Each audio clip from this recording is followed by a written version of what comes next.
Salam sejahtera Malaysia, terima kasih kerana menonton video-video dalam channel ini. Sebelum kita mula, jangan lupa untuk tekan tombol subscribe, share, like, dan komen. Let's go! Salam sejahtera dan selamat malam. Berita panas malam ini. Mesyuarat jawatan kuasa PN esok bincang isu undi percaya PM. Berita penuh. Mesyuarat jawatan kuasa Perikatan Nasional PN esok akan membincangkan pendirian gabungan itu mengenai usul undi percaya kepada Perdana Menteri Anwar Ibrahim, kata pengurusi PN Muhyiddin Yassin. Muhyiddin berkata, walaupun beliau yakin sebahagian besar ahli parlimen daripada PN tidak akan menyokong usul berkenaan, namun keputusan sama ada menyokong atau sebaliknya tidak boleh dipaksa. Saya sudah dapatkan pandangan daripada peguam, apa yang telah disebutkan sebagai MOU, Memorandum Persefahaman, yang kalau ahli parlimen tidak sokong usul tersebut, adakah kedudukan mereka sebagai ahli parlimen akan terhenti atau dikosongkan? Saya tidak pernah lihat dalam mana-mana undang-undang perkara seperti itu boleh dilaksanakan kecuali lompat parti, katanya kepada pemberita selepas majlis kesyukuran PN Parlimen Pago di Kompleks Sukan Pago di Johor hari ini. Ahli Parlimen Pago itu berkata, tindakan yang boleh diambil terhadap ahli Parlimen PN yang menyokong usul berkenaan adalah tindakan disiplin oleh parti dan bukannya diberhentikan atau kosongkan kerusi ahli parlimen yang disandang. Beliau berkata demikian ketika ditanya mengenai tindakan PN terhadap ahli parlimen gabungan itu yang menyokong usul undi percaya kepada Perdana Menteri.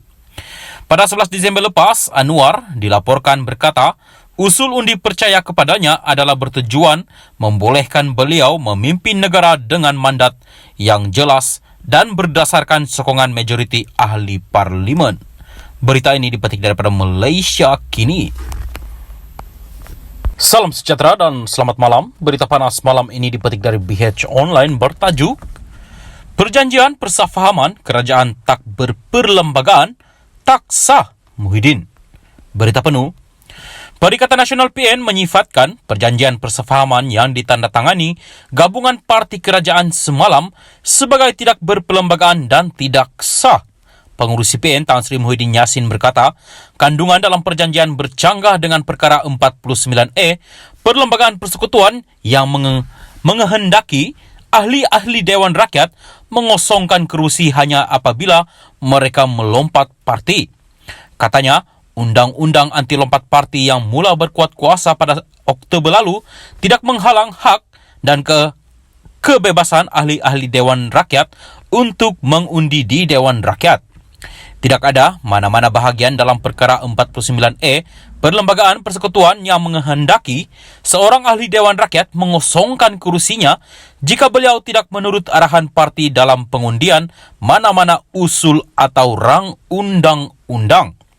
Malah hal ini dinyatakan dengan jelas dalam penyata Jawatan Kuasa Pilihan Khas menimbang rang Undang-Undang Perlembagaan Pindaan Nombor 3 2022 dan mengenai peruntukan larangan ahli Dewan Rakyat bertukar parti, katanya dalam kenyataan hari ini.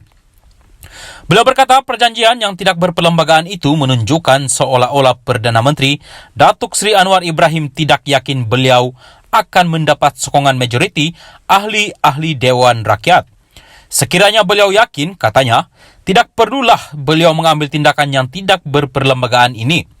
Lebih daripada itu, saya bimbang sekiranya perjanjian ini dianggap sah, kerajaan pimpinan PH akan memaksa ahli-ahli Dewan Rakyat mereka mengundi usul-usul atau rang undang-undang RUU lain pada masa akan datang, termasuk yang berkaitan dengan pindaan perlembagaan. Ini kerana seperti didakwa oleh Perdana Menteri, beliau telah pun mempunyai sokongan 148 ahli Dewan Rakyat, iaitu genap majoriti 2/3 ahli-ahli Dewan Rakyat yang membolehkan pindaan perlembagaan dibuat, katanya. Muhyiddin berkata, sekiranya perjanjian persefahaman yang berunsur kediktatoran ini dianggap sah, tidak mustahil pindaan perlembagaan yang bertentangan dengan naluri ahli-ahli Dewan Rakyat dan nilai masyarakat di negara ini akan diluluskan oleh Dewan Rakyat secara paksa. Rakyat Malaysia tentunya tidak mahu pilihan raya yang diadakan secara bebas, adil dan demokratik akhirnya menghasilkan sebuah kerajaan yang tidak demokratik katanya. 4 gabungan politik memeterai perjanjian dengan Pakatan Harapan PH semalam bagi mengukuhkan kerjasama dengan Kerajaan Perpaduan Pimpinan Anwar. Semua gabungan politik itu diwakili pemimpin tertinggi masing-masing, iaitu Presiden Warisan Datuk Seri Muhammad Syafiee Apdal, Pengurusi Gabungan Parti Sarawak GPS Tan Sri Abang Johari Abang Openg, Pengurusi Barisan Nasional BN Datuk Seri Dr. Ahmad Zahid Hamidi, dan Pengurusi Gabungan Rakyat Sabah GRS Datuk Seri Haji Nor, manakala PH diwakili Anwar sebagai pengurusinya. Sekian berita, teruskan bersama channel ini.